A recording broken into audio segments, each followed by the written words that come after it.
grandmother, Mrs. Usha Sebastian, will deliver God's word. Please watch and be blessed. Thank you. Praise the Lord. మన ప్రభు అయిన యేసుక్రీస్తు యొక్క ఘనమైన శ్రేష్టమైన అద్వితీయ నామంలో మీకందరికీ శుభములు. యేసులో విజయము అను మా ఆధ్యాత్మిక కార్యక్రమంలో పాల్గొంటున్న ప్రియ దేవుని బిడ్డలందరికీ మా హృదయపూర్వక ఆహ్వానం. వాక్యం వినకముందు ఒక పాట పాడి దేవుని స్తుతిద్దాం. దేవా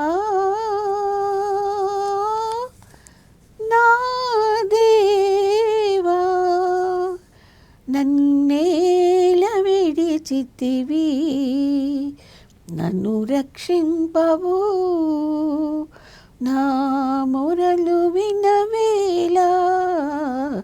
దేవా నా దేవా నన్నేల విడిచితివి, నన్ను రక్షింపవు, నా మొరలు వినవేలా. దేవా బదులేలా చెప్పవు, అతి బాధలో ఉన్నాను.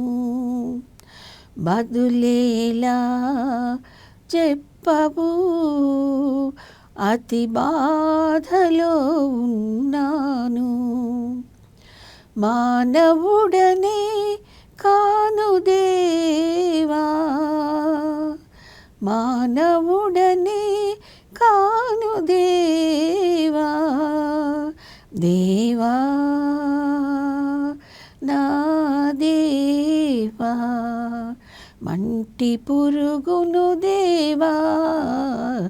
దేవా నా దేవా నన్నేల విడిచితివి, నన్ను రక్షింపవు, నా మొరను వినవేలా. దేవా ప్రజలెల్లా నన్ను చూసి పరిహాసమాడిదరు.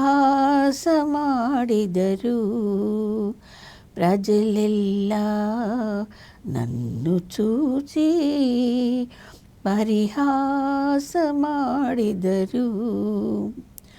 నాకు దూరము కాకు, నాకు దూరము కాకు. దేవా నా దేవా నన్ను విడువకుమో దేవా. దేవా నా దేవా నన్నేల విడిచితివి, నన్ను రక్షింపవు, నా మొరను వినవేలా. దేవా భాషాను వృషభముల్ బలమైన సింహాలు. భాషాను వృషభము బలమైన సింహాలు. వన్యమృగములు నన్ను వెంటాడే, వన్యమృగములు నన్ను వెంటాడే. దేవా నా దేవా మంటి పురుగును దేవా. దేవా నా దేవా నన్నేల విడిచితివి, నన్ను రక్షింపవు, నా మొరను వినవేలా.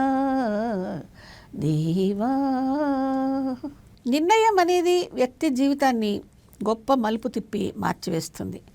మహాత్మా గాంధీ గారు బాల్యంలో ఒక నాటకాన్ని చూసి జీవితంలో తానెప్పుడు అబద్ధమాడనని నిర్ణయించుకొని ఆ ప్రకారం జీవించాడు. జాతిపితగా గుర్తించబడ్డాడు. ఒక మంచి నిర్ణయం అనేది జీవితాన్ని అంతగా ప్రభావితం చేస్తుంది. ఒక రోజున ఒక వ్యక్తి ఫుల్గా తాగి ఇంటికి వస్తూ తూలి దాని పక్కన ఉన్నటువంటి మురికి కాలువలో పడిపోయాడు. ఇక మురికివో గిరికివో నీళ్లు చల్లగా ఒంటికి తగిలితేసరికి ఆ కాలువలోనే పడుకున్నాడట. అతని పక్కనే కొంత దూరంలో ఒక పంది కూడా అదే కాలువలో పడుకొని హాయిగా తోక ఊపుకుంటూ ఉందట. ఈ విషయం ఆ నోట ఈ నోట ఆయన భార్యకి తెలిసింది. భార్య వచ్చి కాలువ పక్క నిలబడి, ఏమయ్యా, ఈ మురికి కాలువలో ఈ కంపు వాసనలో ఎంత హాయిగా పడుకుని ఉన్నావు, సిగ్గులేదా, మనిషివైతే లేచి బయటికి రా అందట. ఆ మాటలకు ఆ పంది లేచి బయటికి వచ్చిందట, కానీ అతల్లో చలనమే లేదట. అప్పుడు ఆమె మళ్ళీ, ఏమయ్యా, పెంట తిన ఈ మురికి పంది కంటే హీనమైందని బ్రతుకు, చీచీ అని వెళ్ళిపోయిందట. ఆ పోలికతో అతడికి మనసులో బాధై వెంటనే లేచి ఇంటికి వెళ్ళి స్నానం చేసి ఆ రోజు నుండి ఇక జీవితంలో మందు ముట్టుకోనని ఒక గట్టి నిర్ణయం తీసుకుని ఆ ప్రకారమే జీవించాడట. అప్పుడు ఇంటివారు అతన్ని ప్రేమించసాగారు, బయట వారు కూడా ఆయనను గౌరవించసాగారు. కాబట్టి ఎంతటి ఘోరమైన పాపికైనా ఒక మంచి నిర్ణయము ఎంతో మేలు చేస్తుంది. ఈరోజు మనకి మంచి నిర్ణయం తీసుకోవడానికి ఆలోచించాల్సిన సమయం, అవసరత ఎంతైనా ఉంది. బైబిల్లో నయోమి అనే ఒక యూదురాలు బెత్లెహేంలో నివసించేది. అయితే అక్కడ దుర్భరమైన కరువు వచ్చింది ఆమె ఊరిలో. కుటుంబంతో సహా పక్కనున్న మోయాబ్ దేశానికి వెళ్ళింది. అయితే ఇక్కడ నయోమి తీసుకున్న నిర్ణయం సరైంది కాదు. ఎందుకంటే బెత్లెహేము అంటే రొట్టెల ఇల్లు అని అర్థం. కరువులో సైతం సజీవులుగా కాపాడగల జీవం గల దేవుని సేవించే ప్రజలను విడిచి, దేవుని సన్నిధిని విడిచి మోయాబ్ దేశం వెళ్ళిపోయింది. మోయాబ్ దేశం శాపగ్రస్తమైన ప్రాంతం. ఎందుకంటే మోయాబీలు లోతు సంతానం, పాపిష్టి సంతానం, విచ్చలవిడి జీవితం, భయంకరమైన విగ్రహారాధికులు. అక్కడ తన 2 కుమారులను మోయాబ్ దేశపు కుమార్తెలకిచ్చి పెండ్లి కూడా చేసేసింది. అయితే 10 సంవత్సరాల తర్వాత ఆమె భర్త, ఆమె 2 కుమారులు కూడా మరణించారు. మోయాబ్ దేశంలో వారికి అప్పటికి ఆహారం దొరికిందేమో కానీ ఆరోగ్యం లోపించిపోయింది. చివరికి వారు ప్రాణాలు కూడా కోల్పోయారు. ఎందుకంటే అక్కడ వారికి జీవం గల దేవుని సన్నిధి, కాపుదల, భద్రత లేదు. మనం దేవుని సన్నిధిలో ఉంటే ఆరోగ్యము, ఆయుష్, ఆహారం మనకి పుష్కలంగా ఉంటాయి. దావీదు మహారాజు సైతం, దేవా, నీ మందిర ద్వారం వద్ద 1 దినం ఉండుట నాకు 1000 దినాలలో సమానం అన్నాడు. అంటే 1000 దినాల ఆయుష్, ఆరోగ్యము దేవుని సన్నిధిలో మనకి కలుగుతాయి అని అర్థం. చివరికి బెత్లెహేంలో మరలా వర్షాలు పడ్డాయి, ఆహారం సమృద్ధిగా దొరుకుతుందని విని తన దేశానికి బయలుదేరింది. విధవరాలైన అత్తతో విధవరాలైన 2 కోడళ్ళు బయలుదేరారు. ఊరు బయటికి వచ్చిన తర్వాత నయోమి వాళ్ళతో అన్నది కదా, తనతో రావద్దని, అక్కడే మరెవరైనా పురుషులను చూసుకొని వివాహం చేసుకొని సుఖంగా బ్రతకమని కోరింది. పెద్ద కోడలు ఓకే చెప్పేసి ఒక ముద్దిచ్చేసి వెళ్ళిపోయింది. కానీ చిన్న కోడలు రూతు మాత్రం తన మనసులో ఉన్న ఒక మంచి నిర్ణయాన్ని బయటపెట్టింది. అదేంటంటే, నీవు వెళ్ళే చోటికే నేను వస్తాను, నీతోనే ఉంటాను, నీ జనమే నా జనము, నీ దేవుడే నా దేవుడు, మరణం తప్ప నిన్ను నన్ను మరేది వేరు చేయకూడదు అని చెప్పింది. రూతు తన అత్తను అంతగా ప్రేమించింది. తన అత్త సేవించేటువంటి జీవం గల దేవుడిని మరి అంతగా నమ్మింది. అది ఎంతో మంచి నిర్ణయం ఆమె జీవితానికి. రూతు తన స్వదేశాన్ని, తన బంధువులను, తన దేవుళ్లను విడిచి అత్త నయోమితో యూదా దేశానికి వెళ్ళిపోయింది. యూదా దేశంలో తన అత్త మాట చొప్పున తన సమీప బంధువుడైన బోయేజు పొలంలో కూలికి వెళ్ళింది. బోయేజు ఆమెను గమనించాడు. ఆమెలోని దీనస్థితిని, మంచితనాన్ని గుర్తించి ఆమెను మెచ్చుకొని వివాహం చేసుకున్నాడు. జీవం గల దేవుని ఆశ్రయించాలనే ఒక మంచి నిర్ణయం తీసుకున్న రూతును దేవుడు ఎంతగా ఆశీర్వదించి హెచ్చించాడంటే, ఏ పొలంలో ఆమె కూలీగా చేరిందో అదే విస్తారమైన పొలానికి ఆమె యజమానురాలైంది, ఆస్తికర్తగా చేయబడింది. దేవుడు మన ప్రతి మంచి నిర్ణయానికి ఎంతో గొప్ప వెలకడతాడు, విలువైన ఆశీర్వాదాలు ఇస్తాడు. ఈ రోజున నీవు ఇంత గొప్ప దేవుడిని ఆశ్రయించడానికి ఇష్టపడుతున్నావా? ఈరోజు నీవు ఎంత హీనస్థితిలో ఉన్నా సరే, జీవం గల దేవుడు, సర్వశక్తి గల దేవుడు, విమోచకుడు అయిన యేసయ్య నిన్ను ప్రతి అక్కర నుండి, ప్రతి ఆపద నుండి విడిపించి రక్షిస్తాడు. రూతు బోయజనందు ఓబేదు అని చక్కని కుమారుని కనింది.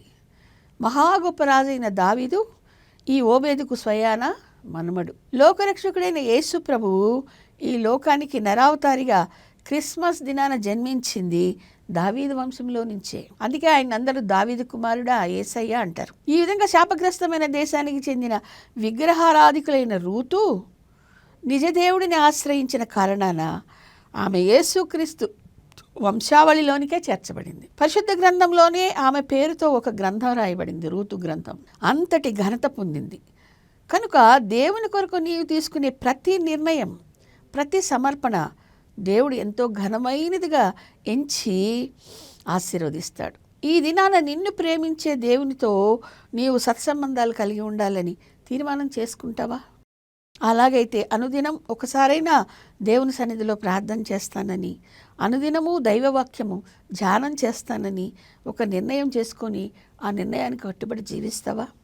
అలాగైతే నీవు నిజంగా ధన్యుడవు, దేవుని రాజ్యానికి వారసుడు అవుతావు. రెండవదిగా, ఒక మంచి నిర్ణయం తీసుకొని దేవుని చేత బహుగా ఆశీర్వదింపబడిన వ్యక్తిగా మనం దావీదు మహారాజును చూస్తాం. దేవుడు ఏర్పరచుకున్న ఇశ్రాయేలు జనాంగాన్ని పరిపాలించిన రాజులందరిలో ఘనుడు, గొప్పవాడు దావీదు మహారాజు. మహాబలశాలి అయిన గొలియాతును ఒకే ఒక్క వడిసెల దెబ్బతో చంపి ఇశ్రాయేలీలను శత్రువులైన ఫిలిష్తీయుల బారి నుండి రక్షించాడు. అయితే ఆ సమయంలో సౌలు 1000 మందిని, దావీదు 10,000 మందిని చంపారని ఇశ్రాయేలీలు పాటలు పాడారు. అందుకు సౌలుకు దావీదు మీద అసూయ కలిగింది. అసూయ అనేది మహా చెడ్డ రోగం, అది ప్రాణాలు తీస్తుంది. సౌలు అదే చేశాడు. దావీదును ఈటితో పొడిచి చంపేసేయాలని 3 సార్లు ప్రయత్నించాడు. దావీదు 3 సార్లు కూడా దేవుని కృప వలన తప్పించుకున్నాడు. చివరికి అరణ్యంలోకి పారిపోయాడు, కొండ గుహల్లో దాక్కున్నాడు. సౌలు వదిలిపెట్టాడా? వదిలిపెట్టలేదు. అసూయ వెంటనే తన సైన్యంతో తరమడానికి మొదలుపెట్టాడు. అలాంటి సమయంలో సౌలే 2 సార్లు ఒంటరిగా దావీదుకి చేతికి చిక్కాడు. కానీ దావీదు చంపలేదు. ఎందుకంటే యెహోవా దేవుడు అభిషేకించి రాజుగా చేసిన వాడిని నా చేతులతో చంపనని ఒక మంచి నిర్ణయం తీసుకున్నాడు.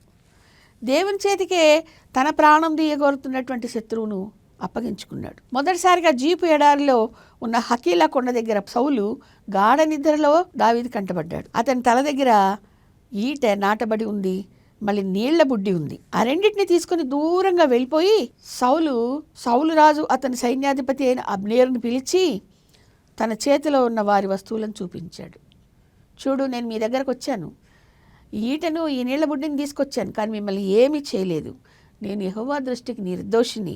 నేను సౌలు రాజుకు శత్రువును కాదు, నేను ఆయనకు నేను సహాయం చేసేవాడినే, ఆయన సేవకుడినే అని చెప్పుకున్నాడు. చేతికి చిక్కినా కానీ నేను చంపలేదు అని తన నిర్దోషత్వాన్ని రుజువు చేసుకున్నాడు. రెండవసారి ఏన్గెది అరణ్యంలో ఉన్న గుహలో దావీదును వెతుకుతూ సౌలే దావీదు కంటపడ్డాడు. అప్పుడు గుహలోని వాళ్ళందరూ ఏం చేశారంటే, సౌలుని చంపేసేయి, దేవుడే నీ చేతికి అప్పగించాడు, నీ శత్రువుని చంపేసేయని ఎంత ఒత్తిడి చేసినా చంపలేదు. గుర్తు కొరకు సౌలు యొక్క వస్త్రపు చెంగును మాత్రం కోసి దగ్గరుంచుకున్నాడు. సౌలు కొండ అవతలకి వెళ్ళిపోయిన తర్వాత బిగ్గరగా పిలిచి, రాజా, ఇదిగో నా చేతిలో ఉన్న చూడు, ఇది నీ వస్త్రపు కొంగు. యెహోవా దేవుని దృష్టికి నేను నిర్దోషినని దీన్ని బట్టి రుజువు చేస్తున్నాను. దేవుడే నిన్ను నాకు అప్పగించాడు, కానీ నేను నా చేతిని నీ మీద ఎత్తలేదు. యెహోవా చేత అభిషేకం నొందిన వానిని శత్రువైనా సరే నేను చంపనుగాక చంపను అన్న తన నిర్ణయాన్ని వెల్లడి చేశాడు. ఈ విషయమై దేవుడు దావీదును బహుగా ఆశీర్వదించాడు. తన నామం పట్ల దావీదుకు ఉన్నటువంటి గౌరవం, ప్రేమ, ఘనతను బట్టి దేవుడు దావీదును బహుగా ఆశీర్వదించాడు, మహారాజుగా అభిషేకించి హెచ్చించాడు. రోమీయులకు రాసిన పత్రిక 12వ అధ్యాయం 20వ వచనంలో వాక్యం ఏం చెప్తుందంటే, నీ శత్రువు ఆకలి కొని ఉంటే భోజనం పెట్టు, దప్పికొని ఉంటే దాహము, అలాగూ చేయటం వలన అతని తల మీద నిప్పులు కుప్పగా పోయేదువు అని చెప్పి, మేలు చేత కీడును జయించాలి. శత్రువైనా సరే నీ చేతికి దొరికినప్పుడు, ఆయన ఆపదలో ఉన్నప్పుడు ఆయనకి సహాయం చేయాలి అని దేవుని వాక్యం నేర్పిస్తున్నది. పగ తీర్చుట నా పని, నేనే ప్రతిఫలం ఇస్తానని దేవుడు అంటున్నాడు. ఆ మాటలను దావీదు విధేయతతో, విశ్వాసంతో తన ఆపదలో కూడా తూచ తప్పకుండా ఆచరించి దేవునికే చోటిచ్చి దేవుని గణపరిచాడు. అందుకే దేవుడు దావీదుని తన హృదయానుసారి అని మెచ్చుకున్నాడు. నా హృదయానుసారి దావీదు అని చెప్పి మెచ్చుకున్నాడు. తర్వాత తరాల్లో ఇశ్రాయేలీలు లెక్కలేనన్నిసార్లు పాపం చేసి దేవుని హృదయాన్ని ఆయాసపరిచారు. కేవలం దావీదుని బట్టి వారిని ఓర్చుకుంటూ వారిని క్షమిస్తూ వచ్చాడు దేవుడు. చివరికి తన కుమారుడైన యేసు ప్రభువును లోకరక్షణార్థం భూమి మీదకి నరావతారిగా పంపినప్పుడు దావీదు వంశంలో నుంచే జన్మించేలా చేశాడు. ఈ దినాల్లో దైవ సేవకులను వ్యతిరేకించే ప్రతి ఒక్కరూ అభిషేకింపబడిన వారి జోలికి పోకుండా ఉండడమే ఆశీర్వాదానికి మూలమని గుర్తించాలి. దావీదులాగా దేవునికి చోటిచ్చి చూస్తే కుటుంబాల్లో, సంఘాల్లో ఎంతో శాంతి, సమాధానాలు వెల్లువరిస్తాయి. యెహోవా షాలోమ్. మూడవదిగా, యేసుక్రీస్తు ప్రభువు దేవాది దేవుడు, రాజాదిరాజు అయినప్పటికీ దైవ మానవుడిగా దేవుని గొర్రెపిల్లగా ఈ లోకంలో ఉన్నప్పుడు ఆయన నిర్ణయం ఒకటే. అదేంటంటే తండ్రి అయిన దేవుని చిత్తమును మాత్రమే నెరవేర్చుట. ఒక దైవజనుడు ఏమన్నాడంటే, well Jesus came to this earth the grace of God became visible. అంటే దేవుని కృప అనేది యేసు ప్రభు రూపంలో మనిషి కంటికి కనిపించిందంట. దేవుని అపారమైన అమూల్యమైన కృపను యేసు ప్రభువు తన జీవితంలో ప్రపంచానికి చూపించాడు. అదే దేవుని చిత్తం. అందుకొరకై మన పాప విమోచన కొరకు తన పరిశుద్ధ రక్తాన్ని చిందించి తన పాపరహిత శరీరాన్ని సిలువలో బలియాగం చేశాడు. మనకు బదులుగా తాను హింసల పాలై మరణించి తిరిగి పునరుద్ధానుడై లేచాడు. తండ్రి యొక్క న్యాయమైన కోపాన్ని తానే భరించి మనకు పాప క్షమాపణ, రక్షణ సాధించి పెట్టాడు. ఈలాగున తండ్రి చిత్తాన్ని సంపూర్ణంగా నెరవేర్చడమే యేసయ్య దృఢమైన నిర్ణయం. ఎంతమంది ఎన్ని విధాలుగా బాధించినా, వేధించినా, చివరికి తన తండ్రి నుంచి మేలు పొందిన వారే తనను దూషించినా, హింసించినా, వారిని ప్రేమించి సహించి తండ్రి చిత్తానికి విధేయుడయ్యాడు. సిలువలో వేలాడుతున్నప్పుడు వారు ఏమన్నారు? నీవు దేవుని కుమారుడు అయితే దిగిరా, అప్పుడు మేము నిన్ను నమ్ముతాం. నువ్వు దేవాలయాన్ని పడగొట్టి 3 రోజుల్లో కడతావు కదా, నిన్ను నువ్వే రక్షించుకోలేవా? నీవు దేవుని కుమారుడవు కదా, నీవు దేవుని కుమారుడు అయితే నీ తండ్రి అని దేవుడు నిన్ను రక్షించాడా? నువ్వు సిలువలోంచి దిగొస్తే నువ్వు దేవుని కుమారుడు అని మేము నమ్ముతాం అని ఎన్నో దూషణ మాటలు సవాల్ చేశారు వాళ్ళు. నువ్వు దిగొస్తే మేము నమ్ముతాం. అయితే యేసుక్రీస్తు ప్రభువు ఈ మాటలు ఏమీ పట్టించుకోలేదు, వీటిని ఖాతరు చేయలేదు. ఆయన ముందు ఉన్నటువంటి ఒకటే ఒక దృక్పథం ఆయన ముందుంది. ఏంటి అది అంటే, ఆయన వచ్చింది నశించుచున్న దానిని వెదకి రక్షించడానికి. ఆయన వచ్చింది పాపాల్లో నశించిపోతున్న బిడ్డల కొరకు తన ప్రాణాన్ని పెట్టడానికి వచ్చాడు. నేను ప్రాణం పెట్టడానికి వచ్చాను అని చెప్పాడు యేసుప్రభు. అదొక్కటే ఆయన దృక్పథంలో ఉంది. అది తండ్రి చిత్తం. తండ్రి చిత్తం నెరవేర్చడానికి, ప్రాణం పెట్టడానికి తను వచ్చాడు. కాబట్టి వీళ్ళు ఎన్ని సవాళ్ళు విరిచినా, ఎన్ని హేళనలు చేసినా పట్టించుకోలేదు అస్సలు. దృఢమైన విశ్వాసంతో, దృఢ సంకల్పంతో ఆయన కల్వరి శిలువ బలియాగాన్ని పూర్తి చేశాడు, మనకు రక్షణని ఇచ్చాడు.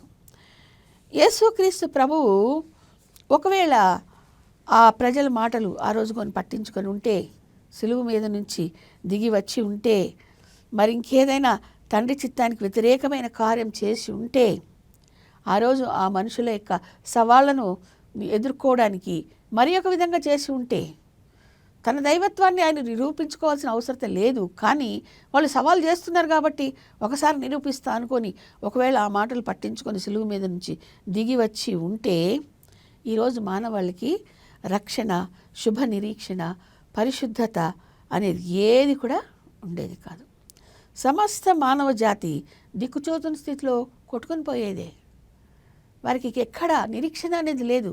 పాపంలో పడి కొట్టుకొని పోయి నరకంలో పడి నశించిపోయేవారే.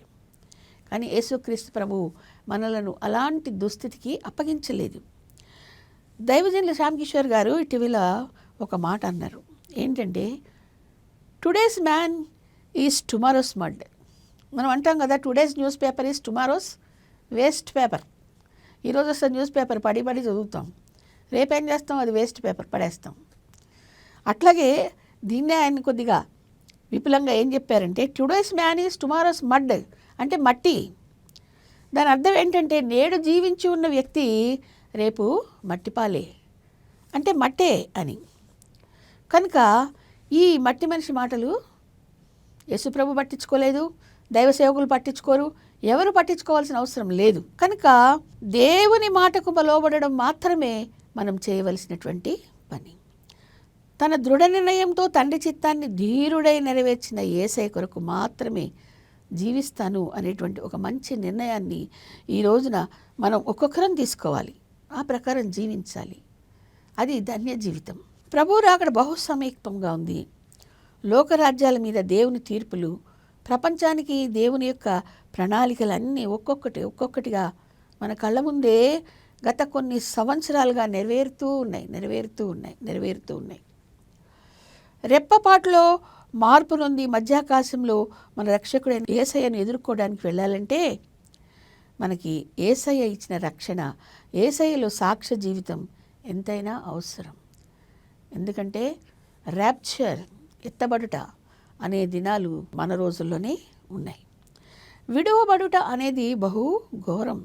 జీవం గల దేవుని చేతిలో పడడం అనేది బహు భయంకరం. ఎవరైతే ఎత్తబడరో, ఎవరైతే మధ్యాకాశంలోకి యేసుప్రభువుని ఎదుర్కోవడానికి తీసుకొని పోబడరో వారు భూమి మీద విడవబడిన వారై అనేకమైన శ్రమలు పొందడానికి వారు వదిలిపెట్టబడ్డారనమాట, గురి చేయబడతారనమాట. అది చాలా ఘోరం ఆ బ్రతుకు. కాబట్టి సరి అయిన నిర్ణయము మనల్ని నరకాగ్నిలో పడకుండా తప్పిస్తుంది. ఇప్పుడైనా ఈరోజైనా ఒక మంచి నిర్ణయం తీసుకోగలవా? ప్రతిరోజు బైబిల్ చదువుతాను, ప్రతిరోజు ప్రార్థిస్తాను అనేటువంటి యేసయ్య చూపిన మార్గంలోనే జీవిస్తాను అనేటువంటి మంచి నిర్ణయం నీకు చాలా అవసరం. తీసుకోగలవా? నీ జనమే నా జనము, నీ దేవుడే నా దేవుడు అంది రూతు. ఒక మంచి నిర్ణయం తీసుకుంది. యేసుక్రీస్తు వంశావళిలో చోటు చేసుకుంది. పరిశుద్ధ గ్రంథంలో ఆమె పేరున ఒక గ్రంథం రాయబడింది. నీవు అభిషేకించిన వాణిని నేను ముట్టందేవా అని చెప్పి అన్నాడు దావీదు. ఒక మంచి నిర్ణయం తీసుకున్నాడు. తన శత్రువును సైతం యెహోవా చేతికి అప్పగించుకున్నాడు. తను నిర్దోషిగా ఉన్నాడు దేవుని ఎదుట. బహుగా ఆశీర్వదించబడ్డాడు. తరతరములు దావీదులు ఆశీర్వదించబడ్డాయి. చివరికి యేసు ప్రభువు కూడా ఆ దావీదు వంశంలో నుంచే వచ్చాడు. దావీదు కుమారుడా అని పిలువబడడానికి ఇష్టపడ్డాడు. నేనును నా ఇంటి వారును యెహోవానే సేవిస్తాం అన్నాడు యెహోషువ. మంచి నిర్ణయం తీసుకున్నాడు. ఒక గొప్ప నాయకుడిగా మిగిలిపోయాడు. సూర్యుడా నువ్వు గిబియానులో ఆగిపోవు, చంద్రుడా నువ్వు అయ్యాలోన్లో ఆగిపోవు అంటే అని అనగానే యెహోషువ మాట విని సూర్యుడు ఒక రోజంతా అస్తమించలేదు. యెహోవా దేవుడు ఒక మానవుడి మాట విని సృష్టిని ఆపివేసినటువంటి ఆ మహా గొప్ప దినం ఈరోజు కూడా మనం చూస్తున్నాం. 4 సంవత్సరాలకు ఒకసారి వచ్చేటువంటి ఆ లీప్ ఇయర్ 4 సంవత్సరాలకు ఒకటి ఎక్స్ట్రా రోజు వస్తుంది. ఆ రోజు ఏంటి అంటే యెహోషువ సూర్యుడిని ఆపివేసిన ఆ దినమే. కాబట్టి ఆ దినాన్ని ఈరోజు కూడా మనం చూస్తున్నాం. బైబిల్లో జరిగిన సంఘటనలన్నీ సత్యము. కాబట్టి దేవుడు యెహోషువ యొక్క మనవి విని సూర్యుడిని చంద్రుడిని కూడా ఆపివేశాడు. నా మటుకైతే బ్రతుకుట క్రీస్తే, చావైతే లాభం అన్నాడు పరిశుద్ధుడైనటువంటి పౌలు. ఆయన యొక్క గొప్ప నిర్ణయాన్ని మరి దేవుడు ఎంతగానో గౌరవించాడు. ఆయనకు ఉన్నటువంటి ప్రత్యక్షతలు ఎంతో గొప్పవి. ఆయన అపస్తులతో ఒకటిగా గుర్తించబడ్డాడు. కాబట్టి నీ చిత్తమే నెరవేరుగాక తండ్రి, నీ చిత్తమే సిద్ధించుగాక ప్రభువా అని గెత్సెమనే తోటలో ప్రార్థన చేసి తను తాను సిలువ బలియాగానికి అప్పగించుకున్నటువంటి యేసయ్యను మనము చూద్దాం.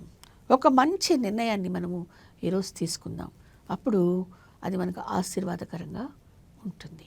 మరి మన పాస్టర్ గారు రవికుమార్ గారు ఉండేవారు. ఆయన గత సంవత్సరం ప్రభు దగ్గరికి వెళ్ళారు. ఆ రోజుల్లో మేము ఆ చర్చికి వెళ్ళేవాళ్ళం వరంగల్లో.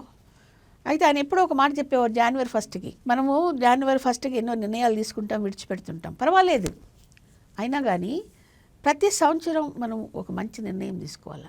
ఈ సంవత్సరం ఏం నిర్ణయం తీసుకుంటారు? బైబిల్ పూర్తిగా చదువుతాను, ఆపివేయను అని అనుకుంటారా అన్నాడు. ఎందుకంటే బైబిల్ ఆదికాండం నుంచి మొదలు పెడతారు, 5 కాండాలు చదువుతారు. ఆ సంఖ్యాకాండం దగ్గరికి వచ్చేటప్పటికి ఎంత బోరు కొడుతుందో అక్కడ వదిలేస్తారు. మళ్ళీ తర్వాత ఎక్కడికి వస్తామంటే కీర్తనల దగ్గరికి వస్తాం, సామెతల దగ్గరికి వస్తాం. ఇలాగ అక్కడక్కడక్కడ చదువుతాం, పూర్తిగా కంప్లీట్ చేయం. ఎప్పుడైనా సభల్లో ఎవరైనా దైవజనులు కంప్లీట్గా బైబిల్ని A to Z చదివిన వాళ్ళు, మొదటి పేజీ నుంచి చివరి పేజీ వరకు ఏకదాటిగా చదివిన వాళ్ళు ఎవరైనా ఉంటే చేతులు ఎత్తండి అంటే సిగ్గుపడి తల ఉంచుకోవాల్సి వస్తుంది. ఒక సంవత్సరం నేను అలాంటి నిర్ణయం తీసుకున్నాను. అప్పటి నుంచి ఇప్పటి వరకు దాదాపు ఒక 30-40 సార్లు చదివి ఉంటారు. మా అమ్మ ఏం చెప్పిందంటే, ఎన్నిసార్లు చదివావో లెక్క పెట్టుకోవద్దు, గర్వం వచ్చేస్తుంది, ఇన్నిసార్లు చదివాను బైబిల్ అని. లెక్క పెట్టద్దు. ఆ బైబిల్ చదవడం కంటే బైబిల్లో ఉన్నటువంటి విషయాలను మన హృదయంలోకి, మన జీవితంలోకి అన్వయించుకోవడం ముఖ్యం అని చెప్పిందనమాట. కాబట్టి ఈ విషయాలను మీ హృదయంలో ఉంచుకోవాలని ప్రభు పెట్ట మనవి చేస్తున్నాను. ప్రార్థన చేసుకుందాం. మా ప్రేమగల పరలోకపు తండ్రి, పరిశుద్ధుడైన మా దేవ, ఒక మంచి నిర్ణయం తీసుకోవడానికి, మీ బిడ్డలుగా జీవించడానికి, ధన్యత పొందుకోవడానికి, పరలోక రాజ్య వారసత్వాన్ని అందుకోవడానికి మాకు సహాయం దయచేయమని యేసు నామములో ప్రార్థిస్తున్నాను తండ్రి. ఆమేన్. దేవా నా దేవా, నన్నేల విడిచితివి, నన్ను రక్షింపవు, నా మొరలు వినవేలా. దేవా నా దేవా, నన్నేల విడిచితివి, నన్ను రక్షింపవు, నా మొరలు వినవేలా. దేవా బదులేలా చెప్పవు, అతి బాధలో ఉన్నాను. బదులేలా చెప్పవు, అతి బాధలో ఉన్నాను. మానవుడనే కాను దేవా, మానవుడనే కాను దేవా, దేవా నా దేవా, మంటి పురుగును దేవా, దేవా నా దేవా, నన్నేల విడిచితివి, నన్ను రక్షింపవు, నా మొరను వినవేలా. దేవా ప్రజలెల్లా నన్ను చూసి పరిహాసమాడిదరు, ప్రజలెల్లా నన్ను చూచి పరిహాసమాడిదరు. నాకు దూరము కాకు,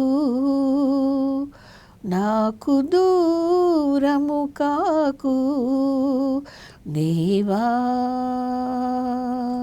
నా దేవా, నన్ను విడువకుమో దేవా, దేవా నా దేవా, నన్నేల విడిచితివి, నన్ను రక్షింపవు, నా మొరను వినవేలా. దేవా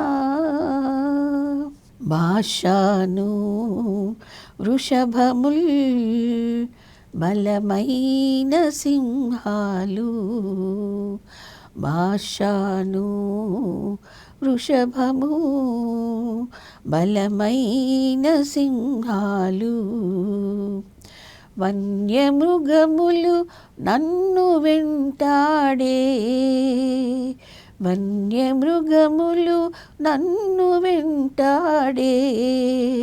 దేవా నా దేవా, మంటి పురుగును దేవా, దేవా నా దేవా, నన్నేల విడిచితివి, నన్ను రక్షింపవు, నా మొరను వినవేలా. దేవా